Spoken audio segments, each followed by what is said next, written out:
அந்த 2 நண்பர்களும் அடுத்த நாள் காலையில் அந்த டிராகன்களை பார்க்க சென்றனர். அப்போது அந்த பெண் வானில் பறவைகள் பறப்பதை பார்த்து, நாமும் அது மாதிரி பறக்கலாமா என்று கேட்டாள். அந்த பையனும், வா நாம நம்ம டிராகன்கள் மேல் ஏறி பறப்போம் என்று கூறி டிராகன்களின் மேல் ஏறி பறக்கத் தொடங்கினர். முதல் முறையாக பறப்பதை நினைத்து மகிழ்ச்சியாக இருந்தாலும் சிறிது பயத்துடன் அவர்கள் பறந்தார்கள். மேகங்களைத் தாண்டி மேலே சென்றார்கள்.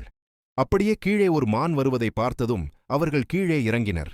உடனே அந்த மான் இவர்களை பார்த்தவுடனே பயந்து திரும்பி ஓடத் தொடங்கியது. அந்த மானை பின்னால் தொடர்ந்து சென்றார்கள். அது ஓடிக்கொண்டே ஒரு குகைக்குள் சென்றது. அவர்கள் கூட அந்த குகைக்குள் நுழைந்தார்கள். அங்கே முழுக்க இருட்டாக இருந்தது.